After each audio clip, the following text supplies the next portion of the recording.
अस्सलाम वालेकुम, I hope you all are doing well.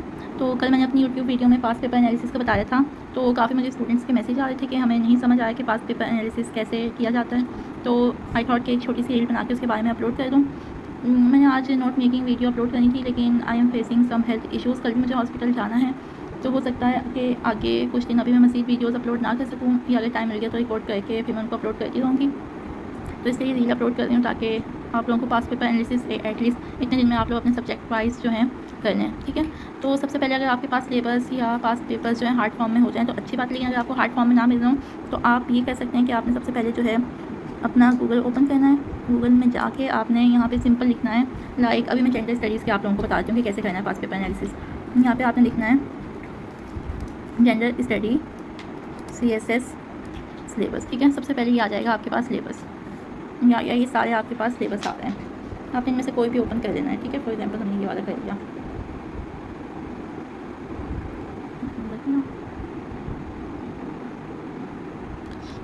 ये आ गया हमारे पास सिलेबस, ठीक है।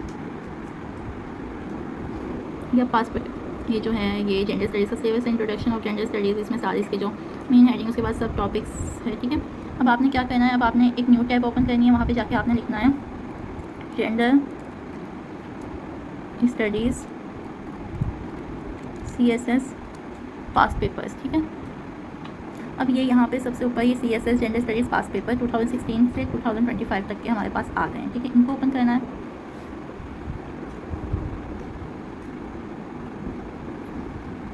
अब आपने इसका क्या करना है, अब आपने लेटेस्ट जो पेपर हुआ है ना, ये 25 का यहाँ पे लेटेस्ट शो हो रहा है, इसको ओपन करना है, ठीक है। ये हमारे पास आ गया, ये MCQs आ गए, ये नीचे हमारे पास सब्जेक्टिव आ गया।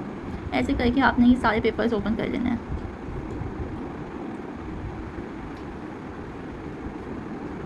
24 ओके। सो ये यहाँ पे सारे मेरे पास 2016 से लेके, ये 2016 का पेपर आ गया। 2016 से लेके मेरे पास 2026 तक के जो हैं सारे ये पेपर्स आ गए जेंडर स्टडीज़ के, ठीक है। तो अब हमने इसका क्या करना है, अब आगे हम देखते हैं कि इनका एनालिसिस कैसे करना है। यहाँ पे आ गया इंट्रोडक्शन ऑफ जेंडर स्टडीज़, ठीक है। अब मैं यहाँ से आपको ले चलती हूँ अपने एनालिसिस की तरफ पास्ट पेपर्स के, ठीक है। ये यहाँ पे देखें, ये यहाँ पे इंट्रोडक्शन टू जेंडर स्टडीज़ और आगे उसकी सब टॉपिक्स हैं, ठीक है। यहाँ पे सबसे पहले मैंने लिखा इंट्रोडक्शन टू जेंडर स्टडीज़, ठीक है। ये इसके सब टॉपिक्स लिख लिए। अब मैं क्या करूँगी कि पिछले जितने भी ईयर्स के इस टॉपिक के अंदर जितने 10 ईयर्स के 2016 से लेकर 2026 तक जितने भी क्वेश्चन आए इस टॉपिक से रिलेटेड, यानी इंट्रोडक्शन टू जेंडर स्टडीज़ से रिलेटेड कोई आया है, या फिर difference between gender studies and women studies से रिलेटेड कोई आया है, मल्टी डिसिप्लिनरी से नेचर से रिलेटेड आया है, एटॉनमी वर्सेस इंटीग्रेशन से आया है, या फिर स्टेटस ऑफ जेंडर स्टडीज़ इन पाकिस्तान, किसी से भी हवाले से आया है क्वेश्चन, वो आपको यहाँ पे मिल जाएगा। इसको कहते हैं पास्ट पेपर एनालिसिस, ठीक है। कि आपने एक टॉपिक के अंदर जितने क्वेश्चंस आए वो आपने इस टॉपिक के अंदर लिख लिए। उससे क्या होता है, आपको पता चलता है कि सबसे ज़्यादा इंपॉर्टेंट टॉपिक कौन सा है, क्वेश्चंस किस डायरेक्शन में आते हैं, ठीक है। यहाँ पे दूसरा जो टॉपिक आया है वो है सोशल कंस्ट्रक्शन ऑफ जेंडर, ठीक है। ये आ गया, उसके सब टॉपिक्स आ गए, ये सारे क्वेश्चन उससे रिलेटेड पास्ट पेपर में मैंने देखे, जो मिल रहा कि हाँ ये वाली चीज़ें, जो ये चीज़ें जिस क्वेश्चन में आ रही हैं वो इस टॉपिक के अंडर आएगा, ठीक है। तो वो मैंने यहाँ पर लिख लिया।